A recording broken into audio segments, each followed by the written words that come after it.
Na-chop ko na po ang bawang, sibuyas, tsaka yung bell pepper natin. And, na-slice ko na rin ng ganito. Ganito siya kalaki, yung kalabasa natin, guys.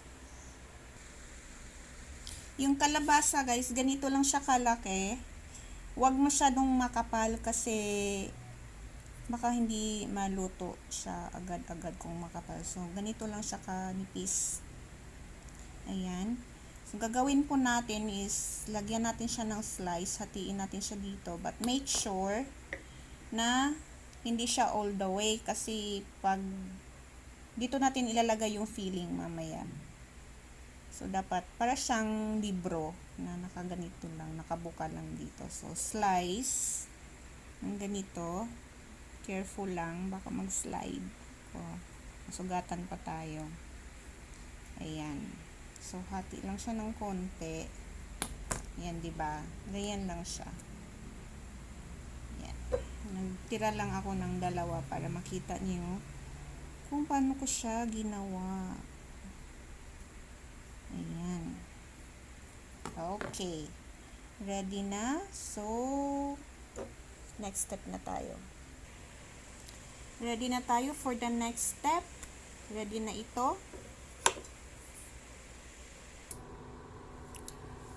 Sunod natin gawin, guys. Igisa lang natin ang ating mga sangkap. Ayan. Kunting mantika lang. Kunting mantika lang siya. Tingnan natin.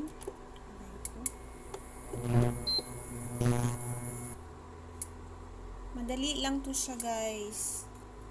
Madali, tapos budget friendly and healthy. Ganun. Naman yung importante, healthy yung kinakain natin.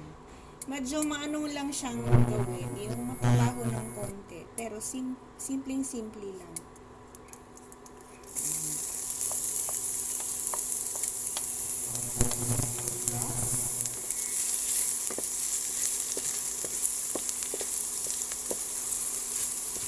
Ito yung gawin natin pang ano sa kanya, yung filling. Yung recipe na to, guys, sa mama ko. Natikman ko to siya. Bata pa ako eh. Ang sarap niya. Masarap siya. Akala mo kung ano yung pinalaman niya. Ginawa yung filling. Ano lang pala. Puro ganito lang. Puro sangkap. Sangkap patawan nito. Kasi sa Bisaya, panakot. Sa Bisaya kasi tawag panakot. Or Ilonggo. Something like that. Panakot. Sangkap sa Tagalog. Tama ba? Ayan. Ang bango niya. Wala tayong ibang ilalagay. Ito lang, mantika lang. Tapos igisa lang natin siya. Palutuin lang natin. Kung gusto niyo, guys, pwede rin kayong magdagdag ng yung kulay pula na bell pepper. Kaso lang, hindi kasi ako maano sa maanghang, pati yung mga pamangkin ko.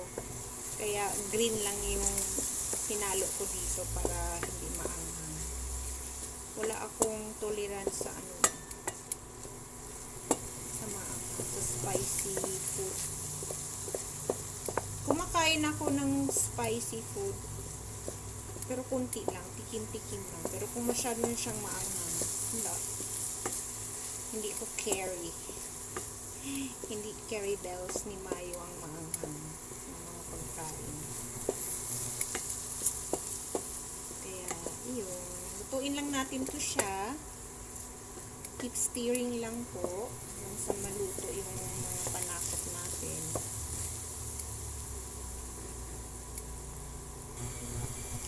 Guys, pagluto nito, guys, dapat low heat lang siya, ha. Hindi yung masyadong mainit para hindi masunog yung pang feeding natin. So, ito pwede na to siya. Pwede na yan. So, ito na yung natin. Ginisang panakot. Palamigin mo na.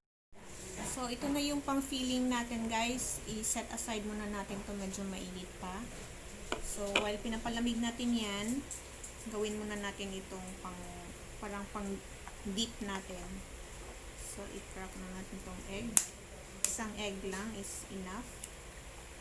Yan po. Tapos, dito na tayo maglalagay ng seasoning natin. So, ito, salt. Hindi, wala. Ito yung salt natin. Konting seasoning lang. Yung palasa lang ba? Tsaka yung pepper natin. Ground pepper. Gusto ko maraming pepper. Masarap pag maraming paminta. Bit lang natin siya. Madali lang itong lutuin, guys. As in a teaspoon. Para lang pang pakapit sa sa squash. Okay na siguro yun. Para maging malapot siya at hindi ito guys, set aside na naman natin to siya kasi mamaya pa natin to gagamit. Lagyan na natin siya ng filling, ang kalabasa. Nagugas na po ako ng kamay before anything else. So, gagawin natin, ibuka lang natin to ng konti. Kasi required talaga itong gamit tayo ng kamay nito eh. Tapos, ilagay natin yung filling dito. Yan po. I-push lang natin kasi medyo, siya. Ayan. Itong sa mga panakot guys, lang to ha. Tansyahin nyo lang. Kasi, konti lang yung gagamitin nyo. Kaso lang, di ba naka-chop na siya lahat. So, marami. Ayan. Marami yung magagawa nyo. Pero, na.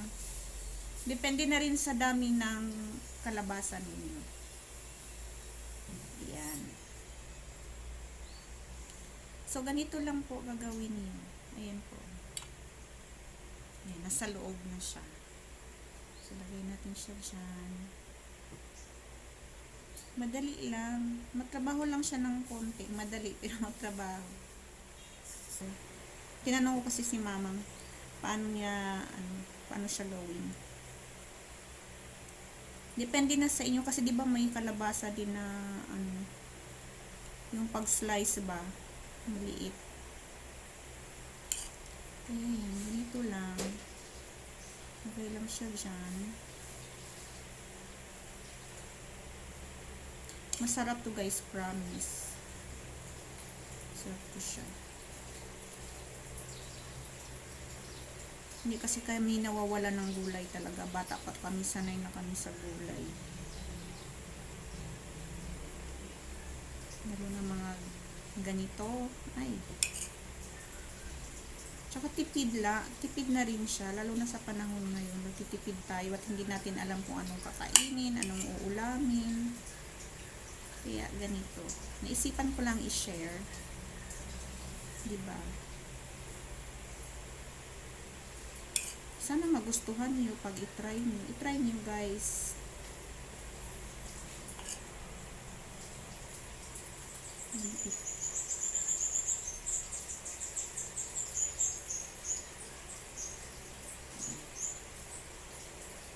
Ito, medyo malaki. Inanong ko lang siya dito sa side.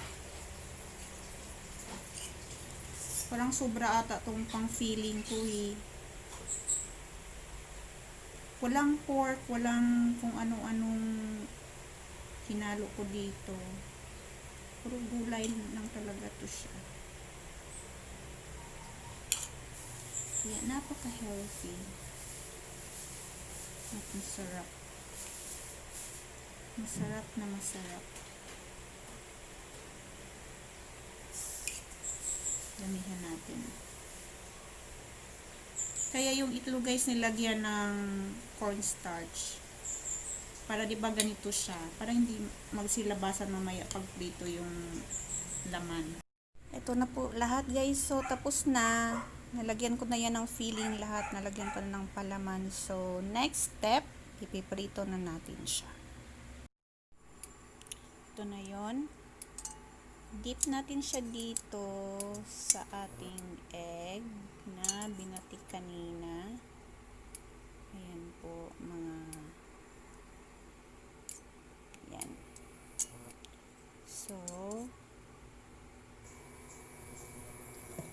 Frying time. Ano lang, low heat lang po. Initin ng mantika. Ayan ko siya kadami.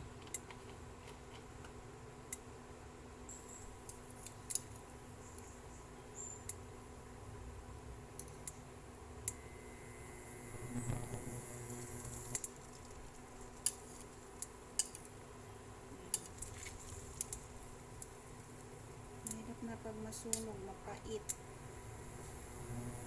Hindi na siya masarap.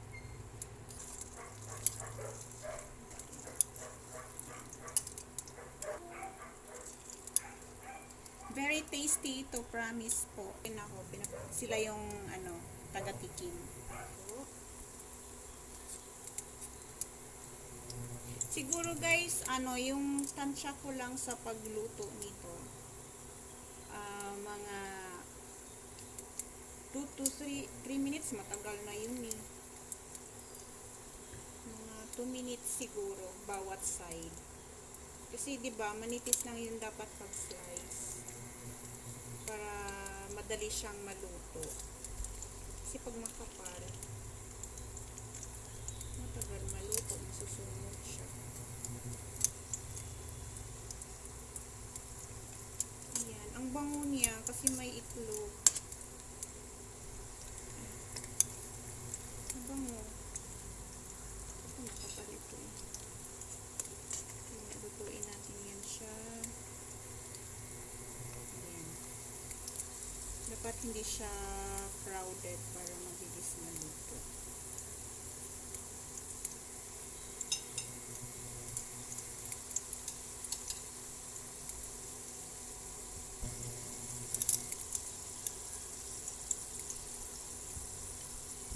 Para maluto talaga siya, sama natin yung mga gilid-gilid.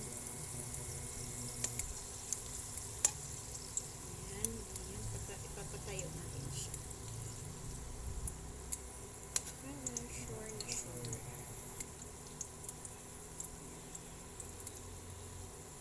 Kabilaan.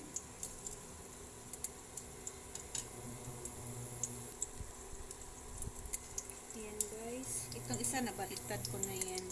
So bawat side, last na side na itong tinaob ko na siya ulit. So pwede na itong iba. Nalagyan na natin siya.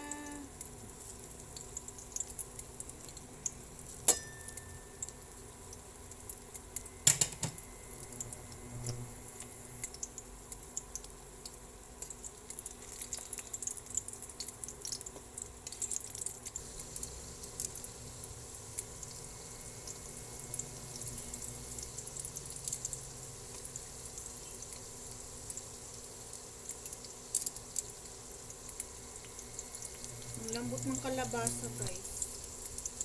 Luto talaga siya.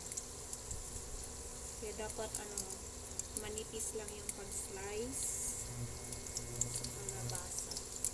Dali siya maluto.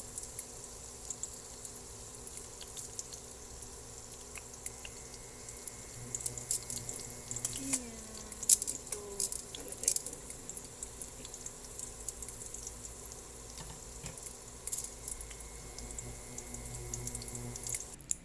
Ito na guys, ang ating fried squash with fillings. Tapos na siyang maprito.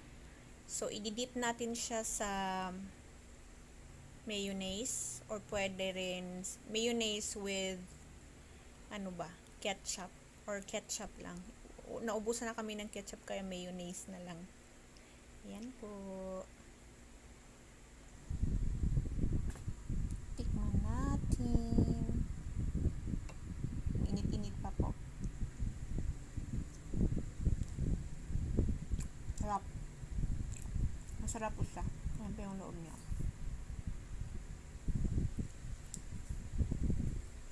Yummers guys, yummers. Try it po. Ayan po. Ano po yan? Salamat po. Thank you for watching guys. Please do subscribe, like, and comment.